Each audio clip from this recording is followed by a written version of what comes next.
Ever wondered why some people seem to have a magic touch with money while others struggle? The answer may lie in financial literacy. A name that rings a bell in the world of personal finance is Robert Kiyosaki. His unique approach to money management has revolutionized how we perceive wealth creation and preservation.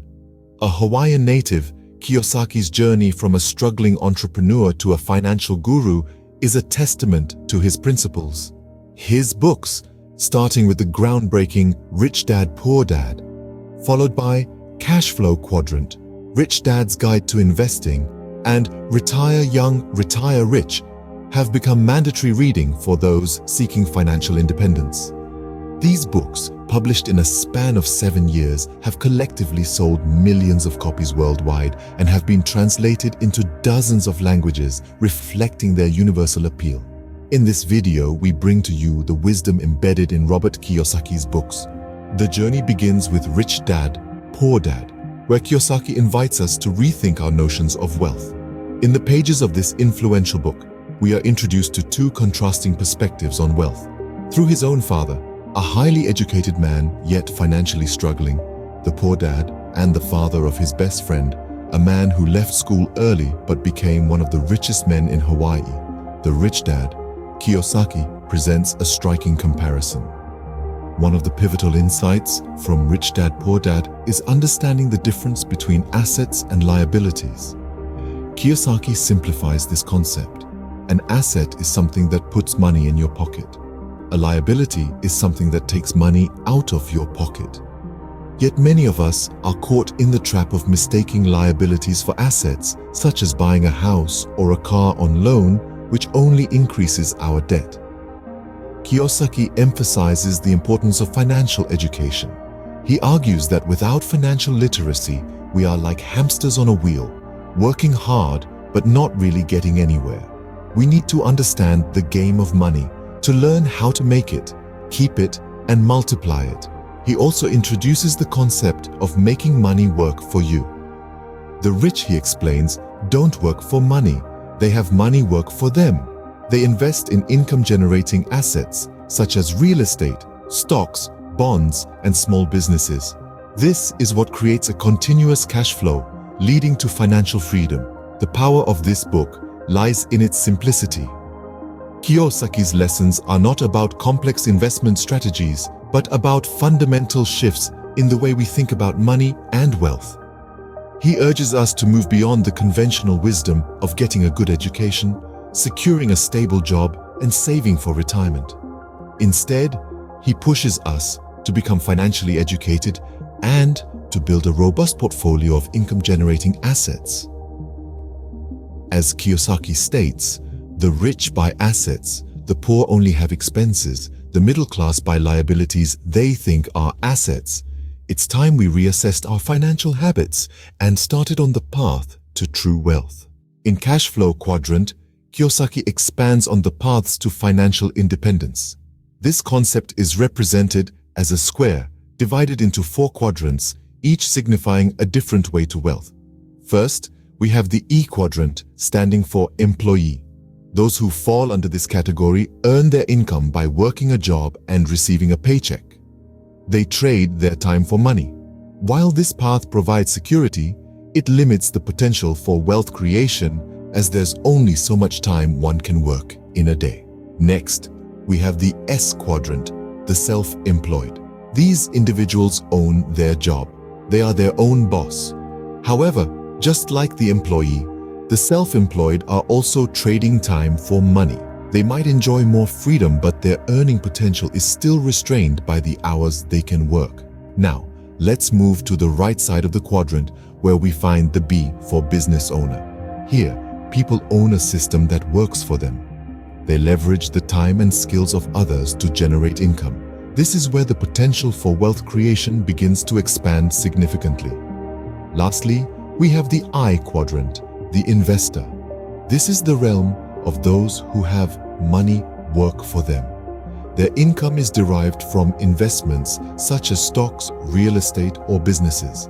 In this quadrant, the sky's the limit. The more savvy the investments, the greater the potential for wealth. The key to financial independence, as Kiyosaki points out, is to transition from the left side, where you're trading time for money, to the right side of the quadrant, where money works for you. This shift requires financial education, courage, and a burning desire to succeed. Remember, the size of your success is measured by the strength of your desire. So, ask yourself today, which quadrant are you in? And more importantly, which quadrant do you want to be in? Your journey to financial freedom begins with this understanding. Kiyosaki delves deeper into the world of finance in Rich Dad's Guide to Investing. In this insightful piece, he emphasizes that the first investment you should make is not in the stock market, real estate, or a business. Rather, it's in your financial education. Many of us are taught to work hard, save money, get out of debt, and invest for the long term in the stock market. But Kiyosaki argues that this traditional wisdom can actually hinder our financial growth. Instead, he proposes investing time and money in learning about financial markets, understanding how they work, and identifying opportunities for growth. This, he says, is the true key to financial freedom. Kiyosaki also strongly advocates for investing in real estate. He insists that real estate is a tangible asset that can provide both cash flow and potential appreciation. It's a solid investment that can weather economic downturns, unlike other volatile markets. But here's where Kiyosaki's advice gets really interesting. He suggests using other people's money to finance your investments. This might sound risky, but it's a strategy employed by many successful investors. By leveraging other people's money, whether it's from a bank, a partner, or an investor, you can invest in bigger deals and generate bigger returns. Of course, this strategy comes with a warning. You must be financially educated to navigate the complexities and risks involved. But with knowledge and experience, you can turn other people's money into your wealth. So, let's recap. Invest in your financial education. Consider real estate as a valuable investment. And don't be afraid to use other people's money to finance your investments. In Kiyosaki's words, investing is a plan, not a product or procedure. It's about creating a strategy based on knowledge, understanding, and wise decision-making. It's about taking control of your financial future and forging your own path to wealth. That, according to Kiyosaki, is the true road to financial freedom. In Retire Young, Retire Rich, Kiyosaki emphasizes on the power of leverage. Now, what does this mean? Let's break it down. Imagine a seesaw. On one end, you have your efforts, and on the other end, you have the results you desire. The fulcrum, or pivot point, is your leverage.